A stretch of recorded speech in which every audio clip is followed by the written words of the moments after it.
बिस्मिल्लाहिर्रहमानिर्रहीम अस्सलामुअलैकुम रहमतुल्लाहि व बरकातुहू। दावतुल अमीर की अगली किस्म में खुशामदीद। आज हम सफ़ा नंबर 122 से शुरू करेंगे। सेहत आमा के मुतल्लिक एक ये बात रसूल करीम सल्लल्लाहु अलैहि वसल्लम ने बयान फरमाई है कि इस वक्त एक बीमारी होगी जो नाक से ताल्लुक़ रखेगी, जिससे कसरत से लोग मर जाएंगे। मुस्लिम किताबुल फितन बाब ज़िक्र दज्जाल। बीमारी भी पैदा हो चुकी है, चुनांचे तबी इस्लाम में इन्फ्लुएंजा कहते हैं। इस बीमारी से 1918 में 2 करोड़ आदमी दुनिया में मर गए। हालांकि 5 साल जंग आलमगीर में सिर्फ 60 लाख के करीब आदमी मरा था। गोया कुल दुनिया की आबादी का 1.5% हिस्सा इस बीमारी से फना हो गया और दुनिया की ये बीमारी क़यामत क्या यकीन दिला गई, क्योंकि लोगों ने देख लिया कि अगर अल्लाह ताला चाहे तो इसके लिए दुनिया खात्मा कर देना कुछ भी मुश्किल नहीं। नस्ली तनासुब। रसूल करीम सल्लल्लाहु अलैहि वसल्लम ने ज़माने के नस्ली तनासुब का नक्शा खींचा है। चुनांचे आप सल्लल्लाहु अलैहि वसल्लम फरमाते हैं कि ज़माने में औरतें मर्दों से ज़्यादा हो जाएंगी, हत्ता कि 50 औरतों का एक मर्द निगरान होगा। तिरमिज़ी अबवाबुल फितन बाब मा जाअ फी अशरातिस साआ। ये पेशगोई भी पूरी हो चुकी है। इस वक्त दुनिया में औरतें ज़्यादा हैं और यूरोप के बाद ममालिक में बावजह जंग में मर्दों के मारे जाने के औरतों की वो कसरत हो गई है कि वो कौमें जो इस्लाम पर कसरत अज़दवाज के मसले की वजह से हंसा करती थीं, अब खुद नहायत संजीदगी से इस मसले पर गौर कर रही हैं कि मौजूदा अब तरीका इलाज सवाए कसरत अज़दवाज के और क्या हो सकता है। और बड़े बड़े फ़िलासफ़र इस अमर पर मजमून लिख रहे हैं कि इस वक्त हुकूमतों को तबाही से बचाने और निज़ाम तमद्दुन को कायम रखने के लिए या तो एक से ज़्यादा बीवियों की इजाज़त होनी चाहिए या जना को ज़ाहिर तौर पर जिसका ज़रूरा समझा जाता है इस पर्दे को भी उठा देना चाहिए। और इस बात की तरफ तो अक्सर लोग माइल हैं कि ऐसे लोगों को जो एक से ज़्यादा बीवियाँ करते हैं अदालतों में नहीं घसीटना चाहिए और उनके इस फेल पर चशमपोशी करनी चाहिए।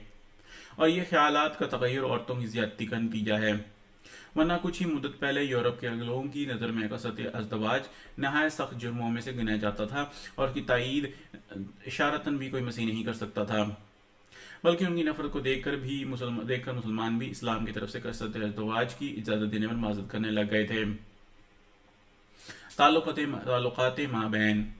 रसूल करीम सल्लल्लाहु अलैहि वसल्लम ने मसीह मऊद के ज़माने के मुतल्लिक भी ये भी बयान फरमाया है कि इस वक्त अक़वाम के ताल्लुकात किस तरह के होंगे। आपने खबर दी है कि इस वक्त ऐसे सामान निकल आवेंगे कि लोग पुरानी सवारियों को छोड़ देंगे और नई सवारियों में चढ़ेंगे। खुश्की और पानी पर नई किस्म की सवारियाँ चलेंगी। चुनांचे आप फरमाते हैं ला युतरकन्नल क़िलासु फला युस्अ अलैहा। मुस्लिम किताबुल ईमान बाब नज़ूल ईसा इब्न मरियम हाकमन व शरीआ नबीना मोहम्मद सल्लल्लाहु अलैहि वसल्लम। इस ज़माने में सवारी की ऊँटनियाँ तर्क कर दी जाएंगी और लोग उनकी तरफ तवज्जो नहीं करेंगे। चुनांचे इस वक्त यही हो रहा है। अक्सर ममालिक में रेल की सवारी की वजह से कदीम सवारियाँ बेकार होती जाती हैं। पहले खाली रेल थी तो दूसरी सड़कों पर सफ़र करने के लिए फिर भी लोग ऊँट वगैरह के मोहताज होते थे, लेकिन जब से मोटर निकल आई है इस वक्त इसका तो ज़रूरत भी घोड़ों वगैरह की नहीं रही। और जो इस सवारियों की तरक्की होगी पुरानी सवारी के जानवर मतरूक होते चले जाएंगे। रसूल करीम सल्लल्लाहु अलैहि वसल्लम ने ज़माने के मुतल्लिक ये खबर भी दी थी कि इस वक्त रेलों के अलावा दुहानी जहाज़ भी निकल आएंगे। जैसा कि आप फरमाते हैं कि दज्जाल का गधा पानी पर भी चलेगा और जब वो चलेगा तो उसके आगे और पीछे बादल होगा। कंदल अमाल जिल्द 14 सफ़ा 613 रिवायत 39709 मतबूआ हल्ब 1975। और इससे मुराद आपकी रेल और दुहानी जहाज़ ही हैं, क्योंकि यही गधा है जो खुश्की और पानी पे चलता है और इससे कलीसा ने जिस कदर काम लिया है इसे किसी कौम ने नहीं लिया। इसके अलावा पादरी इंजीलें बगल में दबाकर दुनिया एक सिरे से दूसरे सिरे तक पहुंच गए और सारे जहान को अपने रजल के जल जाल में फांस लिया है।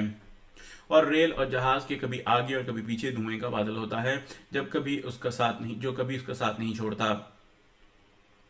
और इन दोनों सवारियों की खुराक भी पत्थर है, यानी पत्थर का कोयला, जो खुराक के दज्जाल के गधे की हदीसों में बयान हुई है। इन सवारियों ने ताल्लुकात अक़वाम की नौयत ही बिल्कुल बदल दी है। माली हालत। रसूल करीम सल्लल्लाहु अलैहि वसल्लम ने मसीह मऊद के ज़माने की माली हालत का भी नक्शा खींचकर बताया है। हुज़ैफ़ा इब्न ईमान रज़ियल्लाहु अन्हु से इब्न अबू नईम ने हलिया में रिवायत की है कि रसूल करीम सल्लल्लाहु अलैहि वसल्लम ने फरमाया कि क़यामत की अलामतों में से एक अलामत यह है कि उस वक्त सोना ज़्यादा हो जाएगा और चांदी लोगों से मतलूब हो जाएगी। हिजतुल करामा फी आसारिल क़यामा सफ़ा 298 मतबूआ भोपाल 1209। यह हालत भी अब पैदा है, सोने की वो कसरत हो गई है कि उसका 10वां हिस्सा भी पहले ना थी। सैकड़ों सोने और चांदी की नई दुकानें निकलाई हैं और फिर सोने और चांदी के निकालने के जदीद जरिए मालूम किए गए हैं, जिसकी वजह से दुनिया में सोने की तादाद बहुत ज्यादा हो गई है। अगर सिर्फ इंग्लिस्तान ही का ही सोना लिया जाए तो शायद पिछले जमाने की सारी दुनिया के सोने से ज्यादा निकले। चुनाचा एक नुमाया असर इसका यह मालूम होता है कि इस वक्त तिजारत नहायत तरक्की कर गई है और सब तिजारत सोने और चांदी के साथ होती है। पहले जमाने में पैसों और कोड़ियों पर खरीद फरोख्त का दारमदार था। अब कोड़ियों को पूछता ही नहीं और बाद मुल्कों में पैसों को भी नहीं जानता। जैसे इंग्लिस्तान में कि वहां से सबसे छोटा मुरवजा सिक्का आने का सिक्का है और अमेरिका में सबसे छोटा मुरवजा सिक्का 2 पैसे का है। और अक्सर काम इन ममालिक में तो सोनों के सिक्कों से ही होता है। इस वक्त की माली हालत रसूल करीम सल्लल्लाहु अलैहि वसल्लम ने यह बताई है कि सूद बहुत बढ़ जाएगा। चुनांचे हजरत अली रज़ियल्लाहु ताला अन्हु से दलीमी ने रिवायत की है कि कुर्बे क़यामत की अलामात में से एक ही है कि इस वक्त सूदखोरी ज्यादा हो जाएगी। हिज्जुल करामा फी असारुल क़यामा सफ़ा 299, मतबूआ भोपाल 1209, कंजुल अमाल जिल्द 14 सफ़ा 573, रिवायत 39709, मतबूआ हल्ब 1975। और ये बात भी पैदा हो चुकी है कि इस वक्त जिस कदर सूद को तरक्की हासिल है उसका लाखों बढ़ के करोड़ों हिस्सा भी पहले कभी हासिल नहीं हुई। शाज़ और नादर को मुस्तस्ना करके सब तिजारतें सूद पर चलती हैं और कहा जाता है कि अगर सूद न लें तो काम चल ही नहीं सकता। बैंकों की वो कसरतें हजारों के शुमार से भी बढ़ गए हैं। हुकूमतें सूद लेती और देती हैं, ताजे सूद लेते और देते हैं, सना सूद लेते और देते हैं, उमरा सूद लेते और देते हैं। गर्ज हर कौम के लोग सूद पर काम चला रहे हैं और यूं कहना चाहिए कि ये वो ज़माना है जिसमें हर शख्स ने ऐद कर लिया है कि वह दूसरों के रुपए से अपना काम चलाएगा और अपना रुपया दूसरों को काम चलाने के लिए देगा। अगर 1 करोड़ की तिजारत हो रही है तो उसमें शायद चंद हजार रुपया सूद की जद से बाहर रहेगा, बाकी सब का सब सूद के चक्कर में आया हुआ होगा। मुसलमान जिन्हें कहा जाता था कि अगर सूद लेने से तुम बाज नहीं आते तो फ़अज़नू बिहर्बिम मिनल्लाह, सूरह अल-बकरा आयत 280। अल्लाह ताला से जंग करने के लिए तैयार हो जाओ। उनका भी ये हाल है कि अक्सर तो सूद का नाम मुनाफा रखकर उसे इस्तेमाल कर रहे हैं और बाद अपनी कमजोरी का इकरार करके उसका लेन देन कर रहे हैं। उलमा ने अजीब व गरीब तोजीहें कर करके बैंकों के सूद के जवाज का फतवा दिया है और ये कहकर कुफार के जेर का हुकूमत ममालिक में सूद लेना जायज है, किसी किस्म के सूद में भी रोक नहीं रहने दी और आखिरी शरीयत के बाद एक नई शरीयत के बनाने के मुर्तकिब हो गए हैं। इन सब हालात से मालूम होता है कि सूद का हमला इस जमाने में ऐसा सख्त है कि उसका मुकाबला सिवाय उनके जिनको खुदा बचाए कोई नहीं कर सकता। आखिरी जमाने की माली हालत की खसूसियत रसूल करीम सल्लल्लाहु अलैहि वसल्लम ने यह बयान फरमाई है कि इस वक्त मसीही लोग अमीर होंगे और दूसरे लोग गरीब होंगे। चुनांचे तिरमिज़ी ने नवास बिन समान रज़ियल्लाहु अन्हु की रिवायत से नकल किया है कि रसूल करीम सल्लल्लाहु अलैहि वसल्लम ने फरमाया, दज्जाल लोगों से कहेगा कि मुझे मान लो। जो लोग इसका इनकार करेंगे उनके घर का सब माल दज्जाल के साथ ही चला जाएगा और जो इस पर ईमान लाएंगे वो खूब मालदार हो जाएंगे। वो उनके लिए आसमान से बरसवाएगा और जमीन से उगवाएगा। चुनांचे यही हाल अब है। मसीह अक़वाम दिन रात माल और दौलत में तरक्की कर रही हैं और उनके मुखालिफ अक़वाम रोज बरोज गरीब होती जा रही हैं और बराबर 100 साल से यही सूरत पैदा हो रही है। सियासी हालत। रसूल करीम सल्लल्लाहु अलैहि वसल्लम ने मसीह मऊद के ज़माने की सियासी हालत का ऐसा नक्शा खींचा है कि इसको पढ़कर ये मौजूदा ज़माना खुद ब खुद सामने आ जाता है। मुख्तलिफ सियासी तग़य्युरात जो मसीह मऊद के ज़माने में पैदा होना ज़रूरी हैं, उनमें से बाज़ ये हैं कि नंबर 1 रसूल करीम सल्लल्लाहु अलैहि वसल्लम से हुज़ैफ़ा बिन अल-यमान रज़ियल्लाहु ताला अन्हु से रिवायत की है और अबू नईम ने हलिया में इसे बयान किया है कि आप सल्लल्लाहु अलैहि वसल्लम ने फरमाया कि क़यामत की अलामतों में से एक ये भी है कि उस वक्त मुसलमानों पर इस कदर मसाइब आएंगे कि वो मिस्ल यहूद के हो जाएंगे।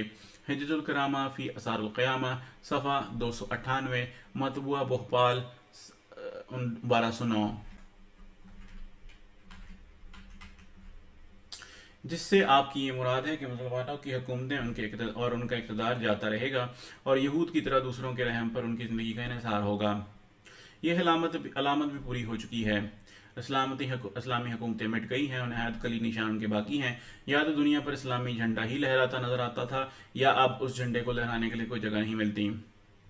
मुसलमान अपनी हुकूमतों को कायम रखने के लिए भी किसी न किसी मसीह हुकूमत की मदद के मोहताज हैं। इन्ना लिल्लाहि व इन्ना इलैहि राजिऊन।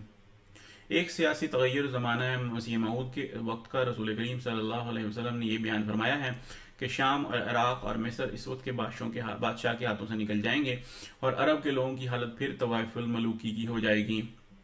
चुनांचे अबू हुरैरा रज़ियल्लाहु तआला अन्हु से मुस्लिम में रिवायत है कि रसूल करीम सल्लल्लाहु अलैहि वसल्लम ने फरमाया कि इराक़ अपने दिरहम और गल्ले रोक देगा और शाम अपने दिनार और गल्ले को रोक देगा और मिस्र अपने गल्ले को रोक देगा और तुम फिर वैसे के वैसे हो जाओगे जैसे कि पहले थे।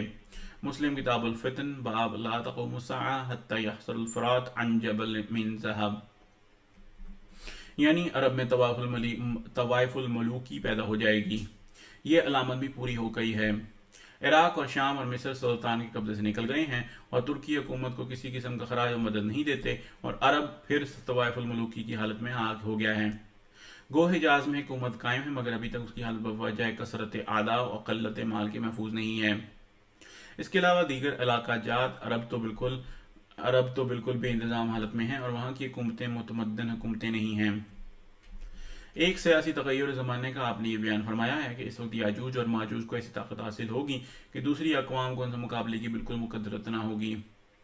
चुनांचे नवास बिन समान रज़ियल्लाहु अन्हु की रिवायत मुस्लिम और तिरमिज़ी में है कि मसीह मऊद के ज़माने में अल्लाह ताला उनको वही करेगा कि इन्नी क़द अख़रजतु इबादल्लाहि ला यदानी लि अहदिन बिक़ितालिहिम फ़हर्रिज़ इबादी इला तूरी व यबअसुल्लाहु याजूज व माजूज। मुस्लिम किताबुल फितन बाब ज़िक्र दज्जाल व सफ़्फ़तु व मा।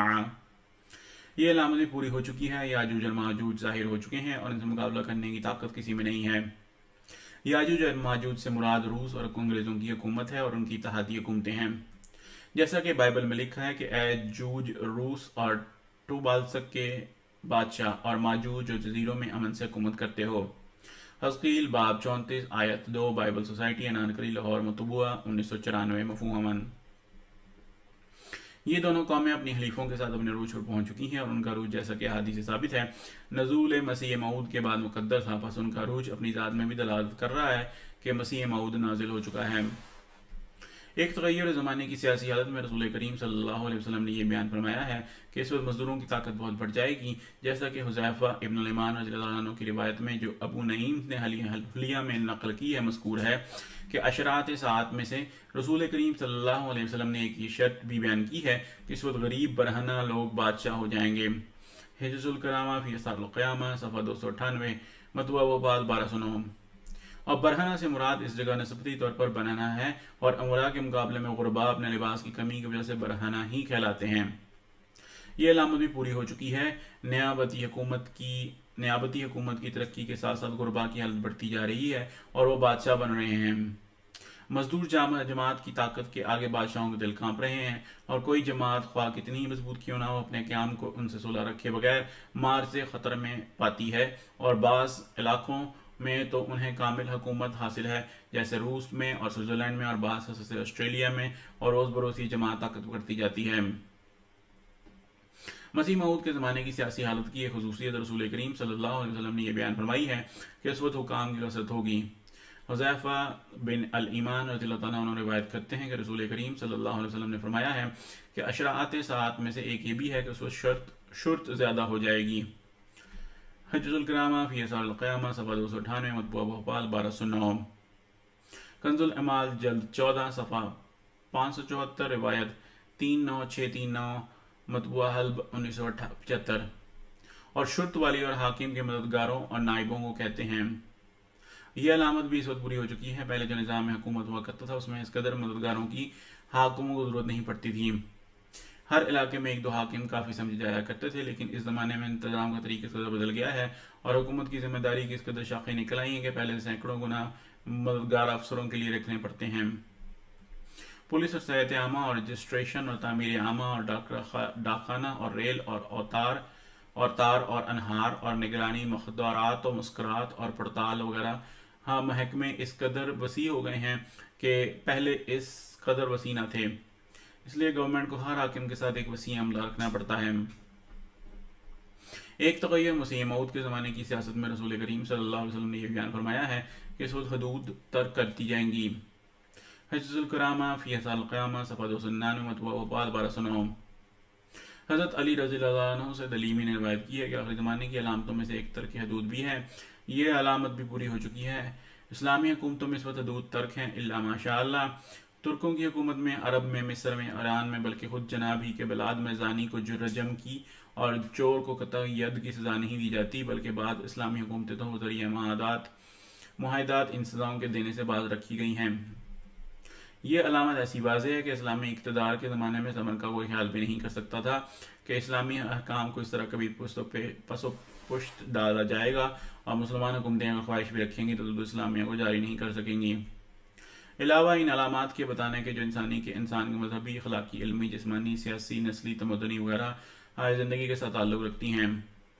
रसूल करीम सल्लल्लाहु अलैहि वसल्लम ने मसीह मऊद अलैहिस्सलाम के ज़माने के मुतालिक बाद ऐसी अलामात भी बयान फरमाई हैं जो तग़य्युरात मकानी से ताल्लुक़ रखती हैं। मसलन आप सल्लल्लाहु अलैहि वसल्लम ने इस वक्त की ज़मीनी और आसमानी हालतों को भी बयान फरमाया है, जिनमें से बाज़ मैं इस जगह बयान करता हूँ। ज़मीनी तग़य्युरात। ज़मीन की अंदरूनी हालत के मुतालिक रसूल करीम सल्लल्लाहु अलैहि वसल्लम से हुज़ैफ़ा इब्न अल-यमान ने रिवायत बयान फरमाई है कि आन हज़रत सल्लल्लाहु अलैहि वसल्लम ने शरात सात में से बहुत सी अलामात बयान फरमाकर फरमाया कि जब ये अलामात पूरी हो जाएंगी तो तुम बास बलाओं के मुंतज़िर रहो, जिनमें से एक आपने खसफ बयान फरमाई। हज़्ज़ुल करामा फ़ी असारुल क़यामा सफ़ा 298 मतलबुआ बख्फाल 1209। और खसफ जैसा कि इल्म तबियात से साबित है ज़लज़ले के सबब से होता है, पस खसफ से मुराद जनाब सरवर कायनात की ज़लज़ाल से है और ये ज़माने के अंदर का तग़य्युर भी जिसके सबब से कसरत से ज़लज़ले आएंगे पैदा हो चुका है। और पिछले 20 साल में दुनिया में इस कदर ज़लज़ले आए हैं कि इनसे पहले 300 साल में भी इस कदर ज़लज़ले नहीं आए थे और इस कदर मौतें इन सालों में ज़लज़लों के ज़रिए हुई हैं। पिछली कई सदियों में भी इस कदर मौतें ज़लज़लों से नहीं हुई। फल की अलामात। अलावा ज़मीनी तग़य्युरात के रसूल करीम सल्लल्लाहु अलैहि वसल्लम ने मसीह मऊद के ज़माने की बास फलक की हालात भी बयान फरमाए हैं।